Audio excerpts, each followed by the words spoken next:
চাকরি হারিয়েছে 26,000 শিক্ষক শিক্ষাকর্মী। আর এমনই সময় দিকে দিকে আন্দোলন, প্রবল উত্তেজনা, আর তার মাঝে হঠাৎ করে স্কুল বন্ধের ঘোষণা। 26,000 চাকরি বাতিল, স্কুলগুলো ফাঁকা। আর তার মাঝে বিরাট বড় খবর, গরমের ছুটি। 30 এপ্রিল থেকে অনির্দিষ্টকালের জন্য গরমের ছুটি দিয়েছে রাজ্য সরকার। দিকে দিকে আন্দোলন, ঘেরাও, মিটিং মিছিল করে চাকরি আদায়ে মরিয়া এবার 26,000 শিক্ষক শিক্ষাকর্মী। আর তারই মাঝে বিরাট বড় খবর সামনে উঠে আসছে।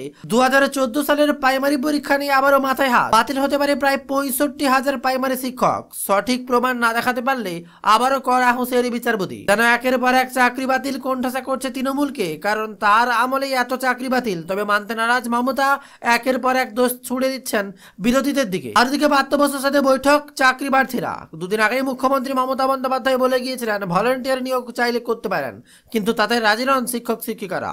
তারা বলছেন আমাদের চাকরি চলে গেছে আর আমরা এই ললিপপে খুশি নই। আর এবার শিক্ষামন্ত্রীর সাথে বিরাট বৈঠক চাকরি হারাদের। আর সেই চাকরি হারাদের মধ্যে বিরাট ক্ষোভ। আর তাতেই বার্তা প্রাপ্ত বসু। তিনি বলেন ওদের মধ্যে বিভাজন রয়েছে। চাকরি হারাদের মধ্যে কাদের উদ্দেশ্যে বললেন শিক্ষামন্ত্রী? শিক্ষামন্ত্রী বলেন আমার ধারণা অনেকটা কেটেছে। শিক্ষামন্ত্রী বলেন বৈঠক করেই আমার ধারণা অনেকটা কেটেছে, কিন্তু আমার ধারণা চূড়ান্ত নয়। আর সে প্রসঙ্গে বলতে গিয়ে তিনি দাবি করেন চাকরি হারাদের একাংশ প্রভোকট, অর্থাৎ বিশেষ কোনো রাজনৈতিক দলের মদতুষ্ট।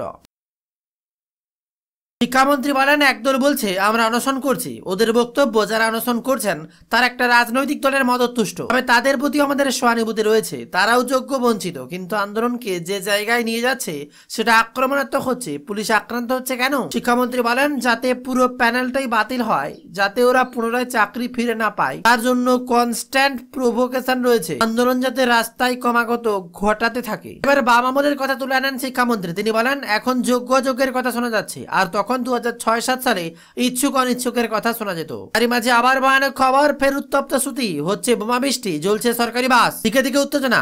রঘুনাথগঞ্জের ওরমপুর পুলিশের দুটি গাড়িতে আগুন ধরিয়ে দেওয়া হয়। সুতিতে ভারতীয় সংহতি 163 নম্বর ধারা লাগু রয়েছে, কিন্তু তা অমান্য করা হচ্ছে জমায়েত। 12 নম্বর জাতীয় সড়কে অবরুদ্ধ করে রাখা হচ্ছে, বন্ধ হয়ে গিয়েছে ট্রেন চলাচল। বিরাট বড় খবর সামনে। আরো এক সংকটজনক খবর, হাওড়ার জাতীয় সড়কে লরির ধাক্কা, দুর্ঘটনার কবলে এবার নওশাদের গাড়ি। কেমন আছেন বিধায়ক? শুক্রবার রাতেই কলকাতা থেকে কোলাঘাট যাওয়ার পথে হাওড়ার অঙ্কুরহাটির কাছে লরির ধাক্কায় নওশাদের গাড়ি ক্ষতিগ্রস্ত হয়েছে বলে খবর। তবে বিধায়কের কোনো আঘাত লাগেনি, তিনি সুস্থ রয়েছেন বলে খবর। শিক্ষামন্ত্রীর সঙ্গে চাকরিহারা শিক্ষকদের প্রতিনিধির সাথে বৈঠকের পর জানা গিয়েছে 21 এপ্রিল যোগ্য অযোগ্যদের তালিকা প্রকাশ করা হতে পারে। তবে তাতে আশা দেখতে পাচ্ছেন না চাকরিহারারা। তারা সিদ্ধান্ত কলকাতা দিল্লিতে আবারও অবস্থান করবেন। আর অপরদিকে আইপিএল নিয়ে টানটান উত্তেজনা কেউ মেনে নিতে পারছে না মহেন্দ্র সিং ধোনির এই পারফরমেন্স। ধোনিকে 9 নম্বরে কেন? নেতৃত্ব নিয়েও প্রশ্ন। পরিকল্পনাহীন চেন্নাইয়ের কঙ্কাল সার দশা। 11 ওভারে ম্যাচ জিতল কলকাতা।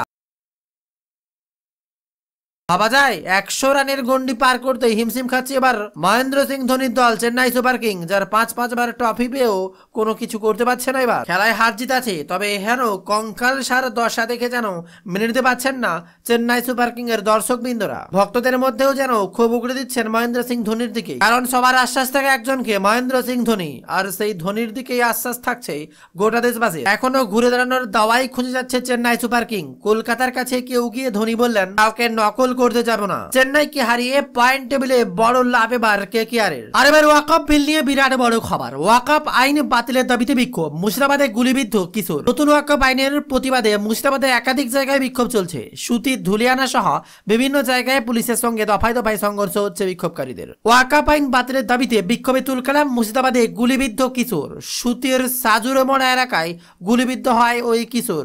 জখম ওই কিশোরকে বহরমপুর মেডিকেলে চিকিৎসাধীন। সংশোধিত ওয়াকআপ আইনের প্রতিবাদে কদিন আগেই হিংসাত্মক চেহারা নিয়েছিল মুর্শিদাবাদের জঙ্গিপুর। আর এবার ধুলিয়ানার সুতিতেও বিক্ষোভ ঘিরে হিংসার ঘটনা ঘটল। ভাঙাউলো পুলিশের কিয়স্ক আক্রান্ত হলেন ফারাক্কার এসডিপিও সহ বহু পুলিশ কর্মী। সুতিতে আগুন জ্বালানো হলো যাত্রীবাহী বাস। আর এরই মধ্যে জখম হলেন এক কিশোরও। পরিবারের অভিযোগ পুলিশ গুলিতে আহত হয়েছে সে। জখম কিশোর বহরমপুর মেডিকেল কলেজে ভর্তি। পরিবার সূত্রে খবর ওই কিশোরের বুকে গুলি লেগেছে। নতুন ওয়াকআপ আইন প্রত্যাহারের দাবিতে শুক্রবার মুর্শিদাবাদের ধুলিয়ানার ডাক বাংলো মোড়ে অবরোধ করে সংখ্যালঘুরা। পুলিশ সরাতে এলে শুরু হয় ইট বৃষ্টি। পুলিশকে লক্ষ্য করে ছোড়া হয় ইট পাটকেল। দফায় দফায় চলে সংঘর্ষ, শুধু লুধিয়ানায় নয়। একই কারণে বিক্ষোভে উত্তাল হয়ে ওঠে সুধীর সজারু মোড়। ভেঙে দেওয়া হয় পুলিশের কিওস্কো, একের পর এক গাড়ি ভাঙচুর করা হয়, আগুন ধরে দেওয়া হয় যাত্রীবাহী বাসে। পাল্টা পরিস্থিতি নিয়ন্ত্রণ আনতে কান্দুলি গ্যাসের সেল ছাড়ায় পুলিশ। আর মুর্শিদাবাদের সুতিতে অশান্তির মধ্যে গুলিবিদ্ধ হয় সপ্তম শ্রেণীর এক ছাত্র, তার বুক ফুঁড়ে বেরিয়ে যায় গুলি। তবে হঠাৎ করে এক অন্য খবর, অভিজিৎ গাঙ্গুলিকে নিয়ে চাকরিহারাদের বিক্ষোভের মুখেই অভিজিৎ গঙ্গোপাধ্যায়। আর এবার অভিজিৎ গাঙ্গুলিকে নিয়ে বিরাট বড় আওয়াজ। চাকরিহারাদের বিক্ষোভের মুখে অভিজিৎ গঙ্গোপাধ্যায় উঠল গো ব্যাক স্লোগান। দালালি করতে হাজির হয়েছেন বিরাট বার্তা। যে অভিজিৎ গঙ্গোপাধ্যায় বিজেপিতে আছেন, তিনি এক সময় ছিলেন বিচারপতি, তার মুখেই শোনা গিয়েছিল ঢাকি সহ বিসর্জনের বার্তা। আর এবার তিনি চলে আসছেন দালালি করতে। বিরাট ক্ষোভ উগড়ে দিচ্ছেন এবার চাকরিহারা শিক্ষকরা। ঝড় বৃষ্টি উপেক্ষা করেই এসএসসি দপ্তরের কাছে লাগাতার অবস্থান চালাচ্ছেন চাকরিহারা শিক্ষক শিক্ষিকা শিক্ষাকর্মী।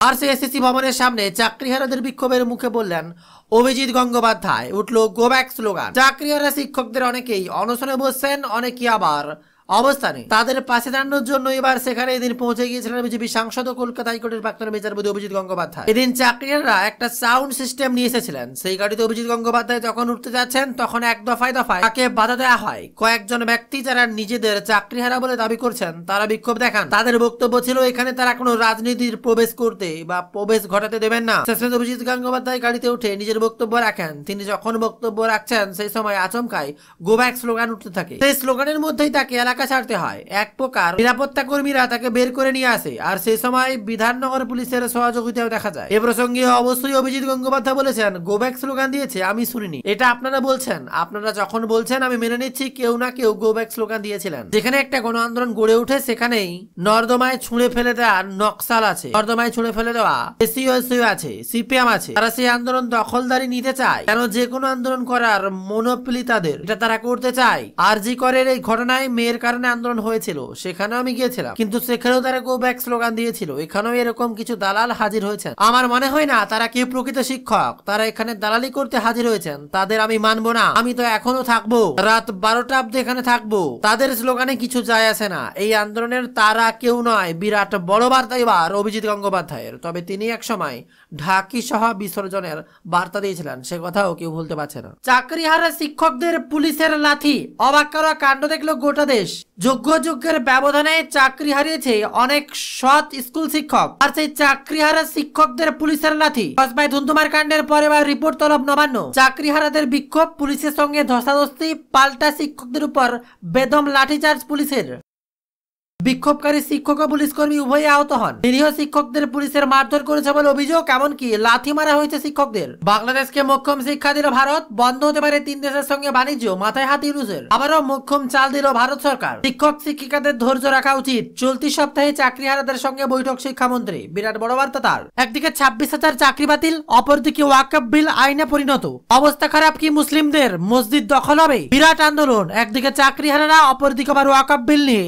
আর এমনই সময় মধ্যবিত্তের হেসেলে আগুন। এলপিজি সিলিন্ডার প্রতি 50 টাকা বৃদ্ধি, আরো চাপে সাধারণ মানুষ। বিরাট বড় খবর, দাম বৃদ্ধি এলপিজির। আর একদিকে অভিজিৎ গঙ্গোপাধ্যায় বলেছেন যোগ্য বাছাই করা সম্ভব। আর তাই রাত বাড়তেই এসএসসি অফিসের সামনে শুরু হলো জমায়েত। খবর পেয়ে ছুটে গেলেন অভিজিৎ গঙ্গোপাধ্যায়। মার্কশিট প্রকাশ, যোগ্যদের তালিকা প্রকাশের দাবিতে বুধবার দিনভর বিক্ষোভ চলেছে রাজ্যের বিভিন্ন জায়গায়। রাতেও শুরু হলো জমায়েত। রাত 12টার পর জমায়েত শুরু হয়েছে স্কুল সার্ভিস কমিশনের দপ্তরের তথা আচার্য সদনের বাইরে। বুধবার রাত 10টার কিছু আগেই শুরু হয়েছে সেই জমায়েত। কয়েকজন চাকরিহারা শিক্ষক উপস্থিত হয়েছেন সেখানে। তারা আচার্য সদনের বাইরে রাত কাটাবেন বলে জানিয়েছেন। জমায়েত হওয়ার পর সেখানে পৌঁছেছে পুলিশ। পুলিশের তরফ থেকে তাদের সঙ্গে কথা বলে বোঝানোর চেষ্টা হয়। পরে আচার্য সদনের বাইরে বিএনএস এর 163 ধারার নোটিশ ঝুলিয়ে দেওয়া হয়। তবে তাতেও পিছু হতে নারাজ আন্দোলনকারীরা। রাতেই সেখানে পৌঁছলেন বিজেপির সাংসদ তথা প্রাক্তন বিচারপতি অভিজিৎ গঙ্গোপাধ্যায়। 163 ধারায় নোটিশ ঝুলিয়ে দেওয়ার পর আন্দোলনকারীরা জানিয়েছেন তারা সেখানেই রাত কাটাবেন। এক আন্দোলনকারী বলেন, আমাদের একটাই দাবি, ওএমআর সিটের মিরর ইমেজ প্রকাশ করা হোক। এই অফিসের সামনেই আমরা আন্দোলন চালিয়ে যাব। আর এরপরই অভিজিৎ গঙ্গোপাধ্যায় তাদের বলেন, চোয়াল শক্ত করে লড়াই করে যান, আমি আপনার সঙ্গে আছি। কোনো অঘটন ঘটছে খবর পেলেই ছুটে যাবেন তিনি। এই কথা জানিয়ে এসছে উপস্থিত আন্দোলনকারীদের। দিকে আবার দেখুক সবাই, রাস্তায় নামিয়েছে। পরপর রাস্তায় শুয়ে প্রতিবাদ। চাকরিহারাদের অবরুদ্ধ এবার দক্ষিণ কলকাতা। তবে কসবায় যে ঘটনা ঘটেছে তা শোচনীয়। চাকরিহারা শিক্ষকদের উপর লাথি মারা হয়েছে পুলিশের তরফ থেকে। ঘটনার ভিডিও ভাইরাল, লাঠি চার্জ তো চলছেই, তার সাথে এবার লাথি মারা হলো। আর এত কিছুর পরেও বিরাট বড় বার্তা বাংলার মুখ্যমন্ত্রী মমতা বন্দ্যোপাধ্যায়ের। তিনি বলেন, আপনাদেরকে কে স্কুল থেকে বের করেছে? আমি বলছি আপনারা স্কুলে গিয়ে কাজ করুন, আমরা ভলেন্টিয়ার সবাইকে দিতে পারি। কি বিরাট বার্তা দিলেন মমতা বন্দ্যোপাধ্যায়। কেউ কেউ চাকরিহারা শিক্ষক বলেন এটা আপদের সময় ললিপপ ধরাচ্ছেন মমতা বন্দ্যোপাধ্যায়। এটা কি আর কি হচ্ছে? তারা সরকারি চাকরি করেন, তাদেরকে কেন ভলেন্টিয়ারে কাজ করতে হবে? আর তাতে বেতনই বা কত দেয়া হবে? সমস্ত দ্বন্দ্বের মাঝে এবার ফুঁসে উঠছেন সকল চাকরিহারারা। তবে কসবার ঘটনায় চলছে তদন্ত। মুখ্য সচিব বলেন, সরকারি সম্পত্তি ভাঙচুরি করা হয়েছে, পুলিশ সিরিয়াসলি ইনজিওর্ড। এমন পরিস্থিতি তৈরি হয়েছিল যে পুলিশ অ্যাকশন নিতে হয়েছে। পুলিশ অনেক রিকোয়েস্ট করার পর বাধ্য হয়ে অ্যাকশন নিয়েছে। তার বক্তব্য, আইন শৃঙ্খলা তো নিয়ন্ত্রণ করতে হবে। পাশাপাশি এদিন লালবাজারের তরফ থেকে জানানো হয় মোট 6 জন পুলিশ কর্মী আহত হয়েছে। এদের মধ্যে একজন সার্জেন্ট, বাকি সকলেই কনস্টেবল। রয়েছেন 2 জন মহিলা পুলিশও। এও জানিয়েছেন আগে পুলিশের উপর হামলা হয়, তারপর পরিস্থিতি নিয়ন্ত্রণ করতে পুলিশ পদক্ষেপ করে। তবে সমস্ত সিসি ক্যামেরার ফুটেজ খতিয়ে দেখা হবে। ইতিমধ্যে 3 থেকে 4 জনকে আটক করা হয়েছে। যদিও কোনো অভিযোগ আসে তাহলে সেই মতো মামলা রুজু করে তদন্ত হবে।